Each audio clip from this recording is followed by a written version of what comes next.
Hello and welcome to the FEZ Show. The Mexican E-PRIX has been and gone, and it gave us a couple of surprises. And with me to talk about some of those surprises is Edward Hunter and Jack Pickering. How are we, boys? Mr. Hunter, how are you? Very good, thanks, and feeling very fortunate that my prediction for Jake Dennis to win the championship has got off to a perfect start. But of course, it could all come crashing down in the next couple of races. But I feel somewhat vindicated after all the jeers and laughs from not just people in these calls, but also people in the comment sections throughout the world. I guess who are like, Jake Dennis, nah, it's gonna be Van Dorn or Vern or Gunther or Mortara, and no, it was Jake Dennis. You think we got enough people to Yes. do our comment section, really, Ed? Yeah, Just rub it in, though. Rub it in. I mean, mine went spectacularly badly. I did what's known in the industry as a Giordmaina, and so I'm ready to put that one to one side. And the races come thick and fast. We got two this weekend as well. I know, I feel like being part of the industry, right? Like, oh, you've done a Giordmaina. You just predicted the best guy from testing to win the first race, which I did with Gunther, by the way, and that didn't go too well. That's kind of like the surprises, really, because when we think about testing Pico, right, Porsche, which obviously have the Andretti, is powered by the Porsche as well, they were worried, like they were saying, we can't do these lap times. Even Jack Nicholls mentioned that in commentary, that we can't do this.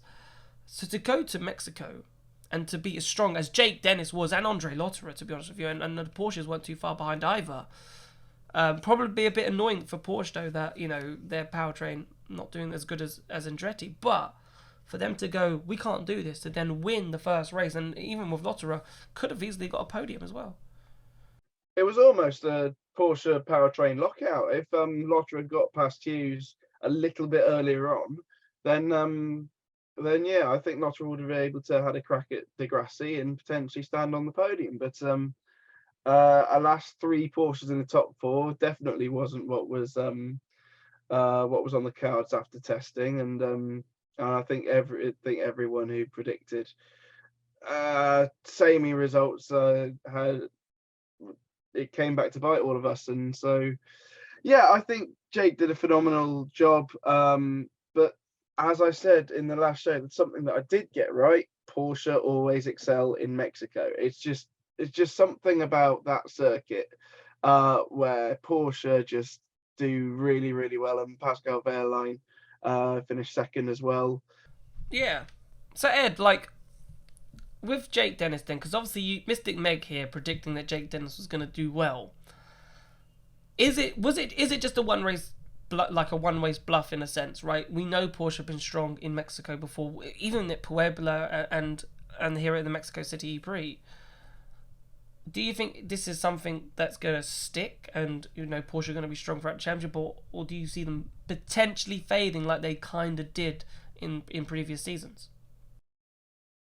It's hard to tell really, because we had Mark Preston on during the race, and he was sort of saying, Porsche always go well at high speed tracks like Mexico, like Valencia, even though testing didn't go well for them at Valencia. And I was sort of implying that people are going to come out and say that Porsche were sandbagging during preseason testing, which is interesting in the that they were definitely playing down expectations going into Mexico. But Mark Preston didn't seem too... He was surprised, I think, by the level of dominance, but he wasn't surprised that the Porsche powertrains were very, very quick.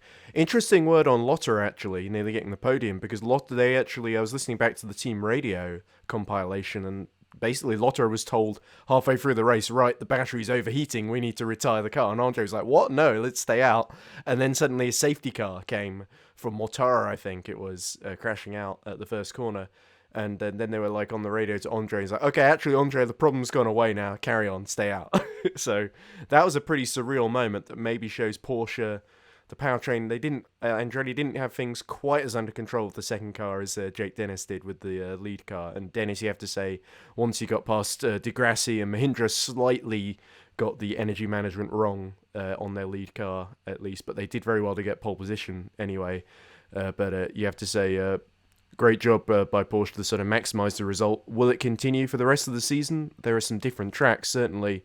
that's going to test the car in different ways. I think the other teams will be stronger at other venues, but I don't expect Porsche to suddenly sink down the order like a stone by the time we get to Saudi Arabia.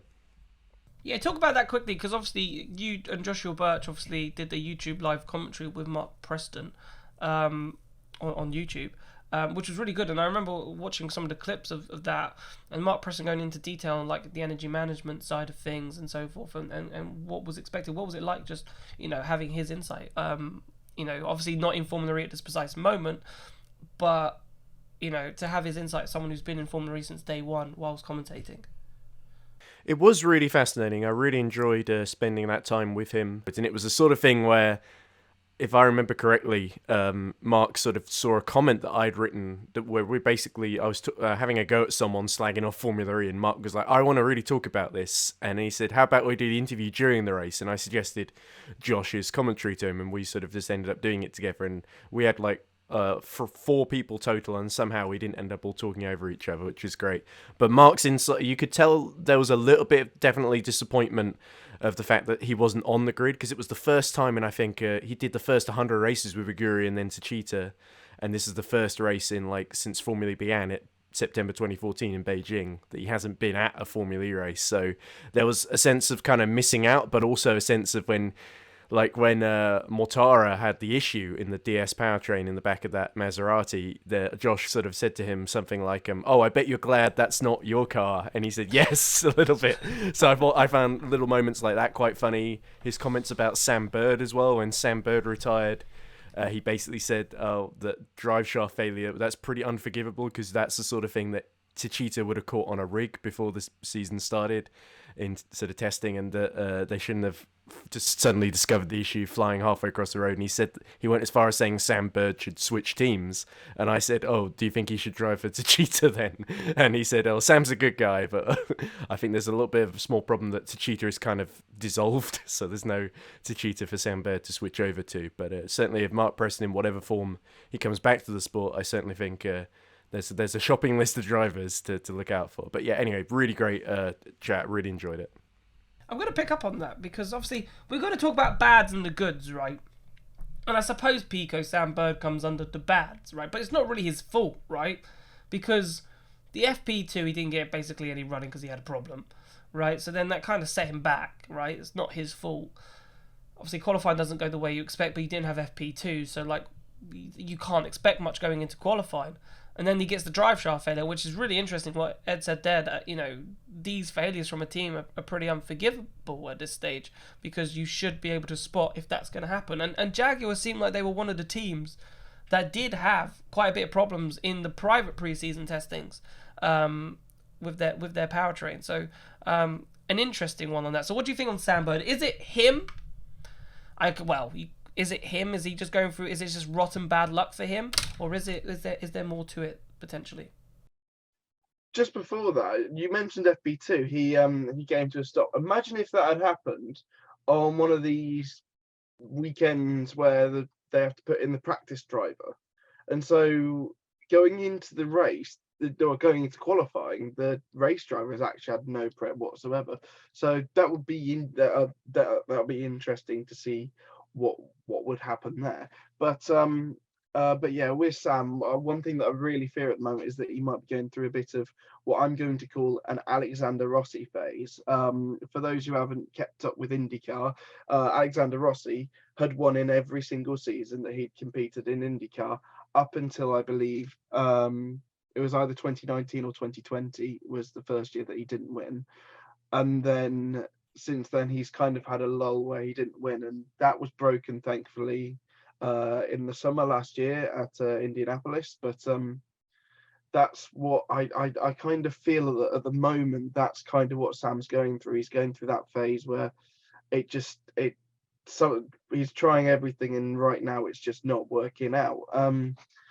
But yeah, I think Sam, since he's gone to the team, I don't want to say that he's gone to Jaguar. I don't want to say that he's been comfortably beaten by Mitch, but he kind of has. In both seasons so far, Mitch got more points, and then last season it was a case of Mitch was fighting for the title, and Sam's best result, which came in, I believe it was the opening race in Diriyah, was a 4th place. But yeah, I think everyone's a bit of a Sam Bird fan. I'll be honest, I love everyone on the grid really, and I want them all to do well. But yeah, to see him go through this after the first 7 years where he won a race in every single season, it's not great. And if it continues on for a couple seasons, then yeah, I think maybe he should take up Mark Preston's advice and maybe switch again. Well, it's kind of like the story of the grass isn't greener on the other side, right? So if we think Sam Bird, right? So he's gone to obviously switch from Envision Racing, but that's their name. It was Envision Virgin at the time, but that was his team effectively, and he was doing really well with Envision Virgin Racing, as in Envision now. It's kind of like Robin Frijns as well, Ed. Like, obviously going to Abt, and obviously the Audi links that Robin has, right? And obviously he had a bit of an awkward crash as well, which is taken him out with his hand injury. I think it's a fractured wrist, if I remember correctly. And Kevin van der Linde will come in for Diriyah. But like, that was a strange move, and it's like Robin Frijns, like, that effectively became his team. Obviously Nick Cassidy pushed him last season, but Robin Frijns, and then moving to Abt, and Abt looked nowhere. They looked like, okay, they're going to be a backmark on it, and it seems like there's like a project there for Abt to get better over a couple of seasons. But for Robin Frijns, like, he wants to win championships. It just didn't seem like the right move for him. And did we sort of see some fruit of that in Mexico? Well, the problem with these sort of driver moves is not all of them are going to pay off instantly. You'd have to be a very, very lucky driver with an incredible level of almost Edward Hunter level foresight to always move to a competitive team that's going to win races. But anyway, without putting too much of a... Because another joke I made with Mark Preston was Joshua said, oh, me and Ed should hire all the drivers for you, Mark. And I said, oh, that's probably a good way of making a team go bankrupt very quickly. So I didn't let it all get to my head. But anyway, going back to Sam Bird and Robin Frijns, is an interesting comparison because Sam also is recovering from a hand injury as well from London because he had to miss the final 2 races in Seoul at Jaguar. So, yeah, there was always a sense when Bird made that move of him going into Mitch Evans' team because Evans had been there from the very beginning, is well nested in there, very well liked. And not that Sam isn't well liked, but maybe having that level of integration means that inevitably when certain decisions happen, you get a little bit of priority treatment. And I think certainly Mitch Evans, there's always that sense that Evans is always able to get the maximum out of the car. And I feel like there isn't maybe with Sam Bird, it's a little bit kind of it comes and goes at certain points of the season. As for Robin Frijns, which is the question you actually asked me about, yeah, I feel like Abt sort of, there was a little bit of him. I got the sense that he sort of was pushed a little bit from Envision, that maybe he would have stayed, but there was a sense that he put a title bid together last season and maybe the team didn't always support him as much as it maybe could have. I think maybe the team celebrating Cassidy's first win when, if they'd restarted the race, maybe Frijns could have snuck a win. Maybe that was a little bit of an example. Not that the stewards made the wrong decision, but maybe that was a little bit of an example of Frijns feeling a little bit not as, maybe like it wasn't his team anymore, that maybe when Bird left he expected to be the sort of number one and they sort of shifted over to Nick Cassidy, and now of course they've got Buemi in there as well, who had a pretty good start to the season in Mexico too. So I feel like Frijns, yeah, the hand injury is a big setback, but I feel like we know what Abt did when they were partnered with Audi. I feel like in a couple of years' time, Abt might be a much more competitive prospect. Maybe not even a customer team if Cupra can get something together, but we don't know exactly what the long-term aspirations of that deal is. So, yeah, I feel like it's very easy to look at Robin Frijns recovering with a broken wrist and say he's made a bad call here, but we don't know exactly what that Abt team's going to look like when they don't have to rush all of their 11th hour pre-season preparations to get on the Season 9 grid with a completely new car. I feel like Season 10, Season 11, that's where we're going to see whether it was the right move or not for Abt. Yeah, for me, for Frijns, I'm not saying he's getting old, right? But he's edging to his 30s now. And I know in Formula E you can race. I'm just double checking now, literally how old Robin Frijns is. Robin Frijns is 31. I knew he was about 31 years old. Well, we're kind of edging me, towards our 30s too. Yeah, I don't know if you noticed. I know. Yeah, we are edging towards. I don't like it. Yeah, I know. It's horrible. But anyway, moving on. It's just for me. I felt like, especially his character when he was in Vision Racing, he wanted to win, right? But then to move, yes, I understand the links with Audi and so forth and Apt, but I just. It felt like this is weird. Like, okay, what? Wait until you're 34, maybe give it 33, maybe a couple of seasons, and then start winning again. But you don't know what changes in those couple of years. And if Frijns, has the interest to do that, and he seems like that kind of driver that just wants to be in a winning position now and doesn't want to build projects. He wants to win races, and that's what I think. Robin, he might want to build a project, that might be him, but his personality, his character, what he gives off when you speak to him in the media pen is very much, I'm here to win now, right? And I go back to that Monaco interview where I interviewed him, and it's on the Formula E YouTube channel. It's even in the little the intro about what the channel. And I said to him, what do you think you can do to win, be in this championship? You're third currently. He's like, yeah, I'm not here to finish third. I'm here to win it. And I was like, all right then. and that line still strikes me with Robin, bit of a, I don't understand the move. I get the move. I don't understand if it was, he should have been drawn to those Audi links with Apt to start this project. But we never know. I might be wrong. He could be world champion in 2 years with Apt. Who knows? That's the thing. But I just find it really interesting, and I want to talk about some other bads, Pico, because okay, we sat here and said, yeah, Maserati, Gunther, he's the man this year. That's my man. That's who I said's going to win the championship. And I'm now looking like a silly. Who's we? Billy. I'm saying, who's we here? I don't know. Me, right? But anyway, so I'm looking at DS and looking at Maserati. They did not have the day that any of us expected going into the Mexican E-PRIX.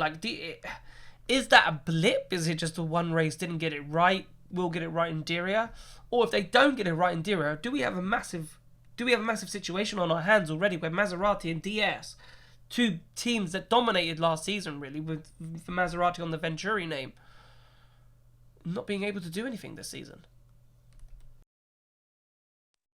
Yeah, I'd be very surprised if it's not just a blip. I'm expecting as soon as we get to Diriyah this weekend that there'll be. Well, we know that you can't really dominate the championship, but they will be there or thereabout fighting for wins. But the thing is, it's so incredibly close. I think in Mexico City FP2, I think the top 12 was separated by 0.3 of a second from 9 different teams. I think it was. I think just that might be wrong, just to interject, that's been happening in Formula E now for a while. So. Is 3 temps, right? We say, oh, it's so great that there's 3 temps that separate, right? Or, but is that a big gap in Formula E? Because they couldn't do anything in the race. So is 3 temps actually a big gap? In terms of one lap pace, when you're doing qualifying, it's really not. You see, even if I hate comparing it to other series, but 0.3 is the gap between usually pole and second place in other racing series, whereas Formula E 0.3 is literally the gap that you get that covers it all. Obviously, when it comes to qualifying, we have a very different qualifying format to what every other motor racing series does, so you will not get as small margins covering a wider range of cars, but you will get occasionally, like it was in Diriyah, one of the first duels. I think the first duel came down, the first final, it came down to something along the lines of a few thousandths of a second. So yeah, I think it's very nice that we see the cars all bunched together in practice. That won't resonate when it comes to qualifying because of the format, but yeah, I reckon that DS and Maserati, they'll be much more prominent in Diriyah. But I mean, like, if they don't get a win this weekend, I wouldn't be surprised, because that's just the competitiveness of the championship. Okay, so this is a really interesting point, right? Because I feel like we've jumped into a rabbit hole here.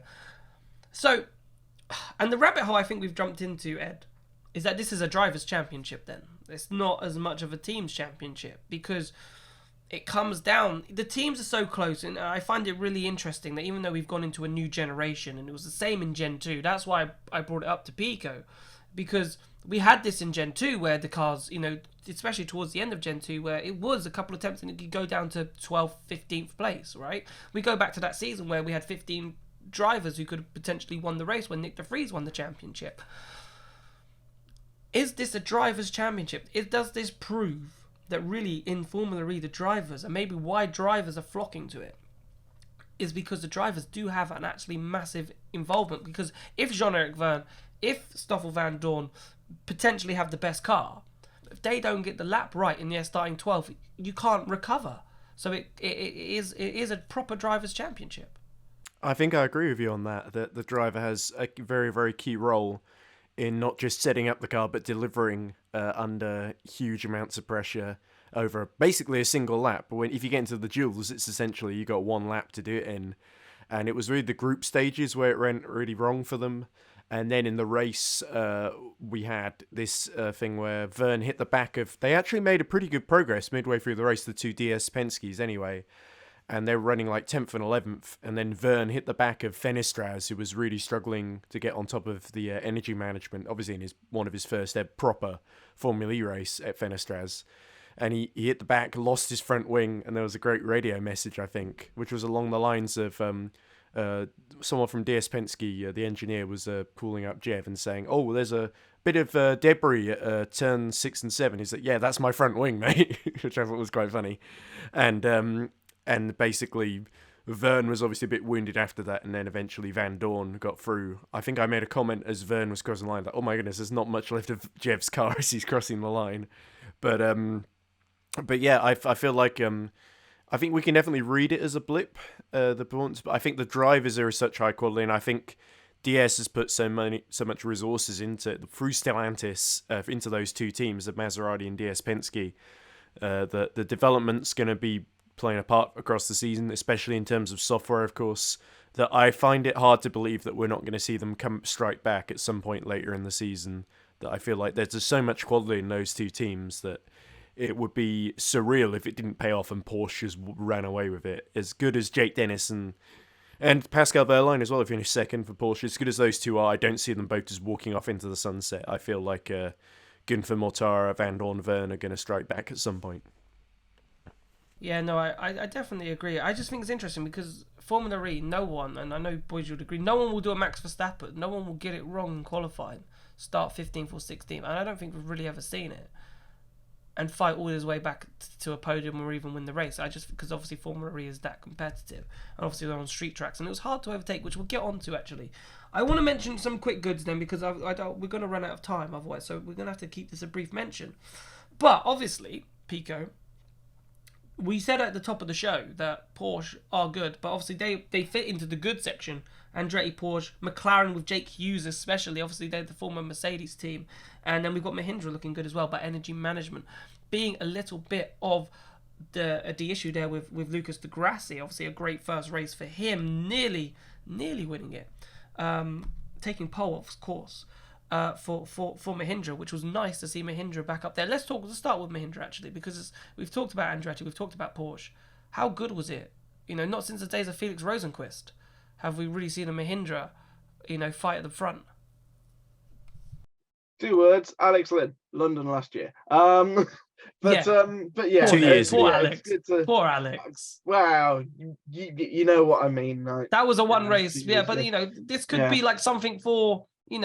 Felix Rosenqvist for Mahindra was consistent. This could be something that's more consistent than Alex Lynn in London. But yes, you're very right. Yes, but it was very nice to see Mahindra back at the front, because they've always kind of been like the underdog team. Most people that I who watch FE, they kind of find their way into supporting Mahindra because they're sort of the big team that are more like underdogs, and so it's nice to see them do well. Obviously, they had a massive signing in terms of getting Lucas Di Grassi to join the team for this season, and it's delivered immediately. I mean, Lucas Di Grassi is basically Mr. Formula E, and to see Mr. Formula E taking pole in the first outing for Gen 3, I think that just made sense in the end. But although that was fantastic, they do need to focus on their energy management. That's the word I was looking for.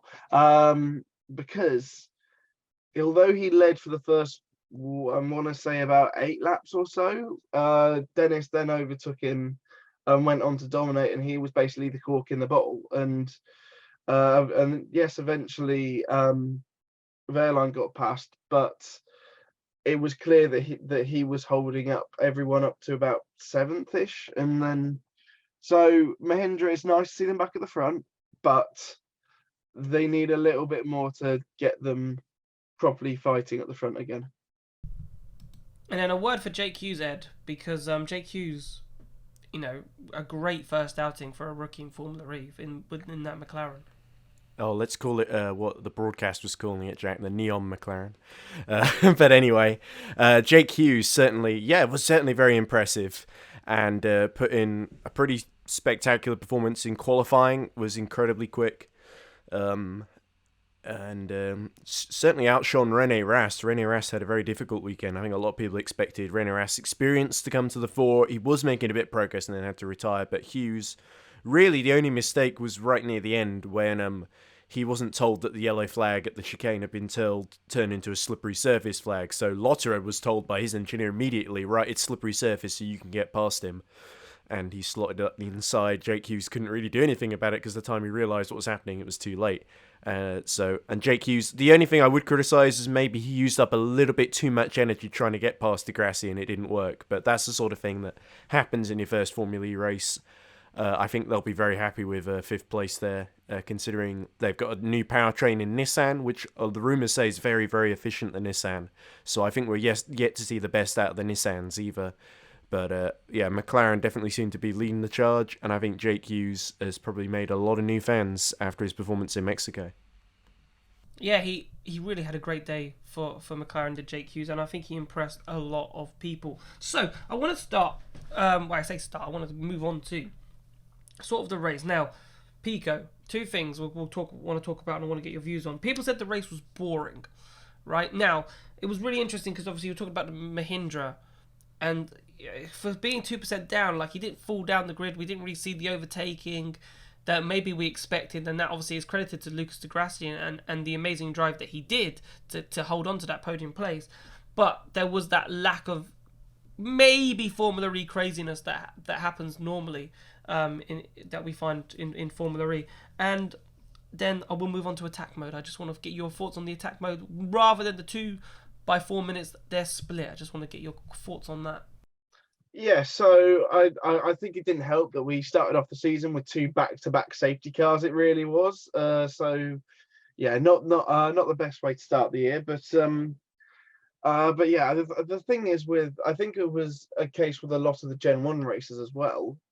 It was a bit of a slow burner. So the first, half hour or so, there wasn't really much to scream about. However, the second half hour was actually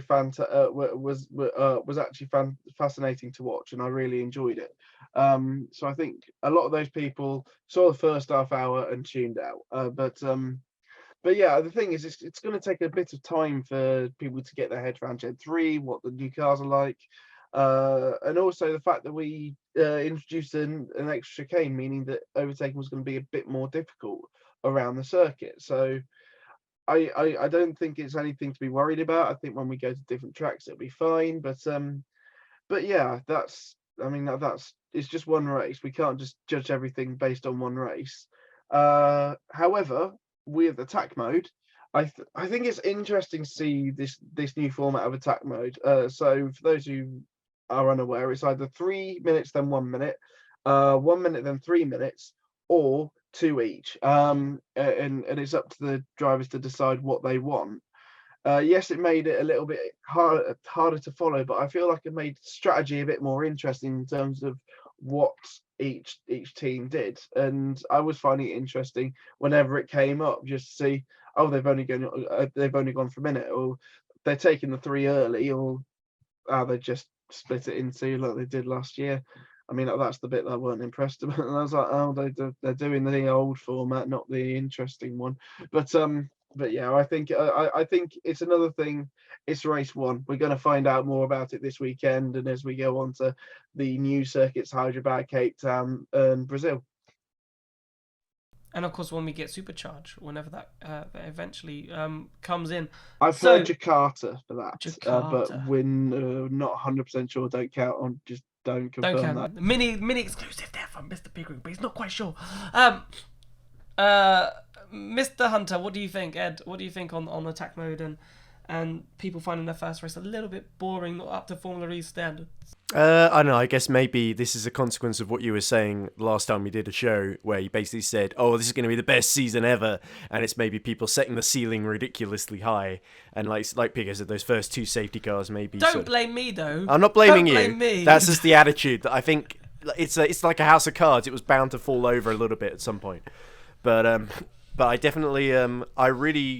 I agree the safety car sort of impacted it, and it became more interested near the end. But I really appreciated the changes to attack mode. I thought having it on the outside as well. Before, when we went to Mexico, it was on the inside, and it always just led to carnage and needless sort of accidents, basically. You think of the two Mahindras running into each other there in Season 3, back in the Rosenquist-Heidfeld glory days, I guess. But I thought it worked really well with the strategy, because Porsche and WEHRLEIN used it basically. They were really aggressive. They were always using attack mode first. And I think they used 3 minutes and then 1 minute for WEHRLEIN. And basically they used it to jump Lotterer, to jump Hughes, and get into second place and then get past Di Grassi on track. So I found that really interesting, that you can have a quick car, but as long as you use the attack mode properly, you can find a way to get past some of these other cars, even though overtaking is a bit tricky. So, I think all big positives, and I think it's going to play out much the same way the rest of the season. I think I really enjoyed the added laps. I like that concept, because I was there like, oh, Di Grassi's fine, there's plenty of percentage. And then someone told me, yeah, but we still got added laps, we don't know how many laps are coming. I was like, oh yeah, that's a true fact. Like, I don't know how many laps are coming, because I was doing the maths. Told you. Yeah, it was you. And I was like, okay. And then when we got 5 laps, I was like, oh, it's going to be so close for him. And I was like, trying to find out if he was going to make it or not. So, boys, to wrap up the show, Forza Diriyah, it's a completely different track. For me, Diriyah is my favourite track. I think it's such a fast-flowing. I think it's one of the best Formula E tracks out there. But, which is different to Mexico. So, therefore, do we think we're going to get a different result there, in a sense? Do we think that DS and Maserati, who look strong in testing Pico, would be those that will come to the front again? Or do you think really this Porsche, we're going to see it again, and Jake Dennis or Andre Lotterer or any of the Porsche drivers, Da Costa and WEHRLEIN could be at the front again? I'll be honest, I'm really looking forward to what Edward Hunter has to say, having seen no racing laps at Diriyah ever. So but yeah, I think it's going to be an interesting one, because it's the first proper street circuit of the year, so we'll have to see. I still think Jake will be there or thereabout. I reckon that we'll see a more of a prominent force from like the McLaren, the DS, or Maserati. But yeah, I think that it's Formula E. Why do we have to predict anything? Great answer, Peter. Because I told you. Right. Ed, thoughts? Who's going to win the Diriyah E-PRIX? There's 2 of them, by the way. Okay. My view on the Diriyah E-PRIX is well known, so I won't go too much into that here. But yeah, I feel Nissan are going to be very strong. I think we didn't see the best of Nissan. Norman Nato had a very early bath after being hit by Frijns in the back. So I think we haven't seen the best of Norman Nato. I think Mortara is looking to strike back in that Maserati, and I think the McLarens are still going to be very strong. So that's who I'm going to be looking for if I was watching Diriyah, which I won't be. Splendid. Right, boys, we have reached the end of the show. Thank you so much for being on, and again, we've got a double header to look forward to, minus Ed, to see Formula E again. It's great actually to have racing back. and in such a short period of time. So, boys, thank you so much for being with me again. Thank you. See you in a few weeks, I guess. We will indeed. Well, we'll be back to talk. Maybe Ed won't, but we'll be back to talk everything about the Dira E-Prix in a couple of weeks' time. Well, I say a couple of weeks, probably in a week's time. So we'll look forward to that. Enjoy the E-Prix, and we will see you soon. Goodbye.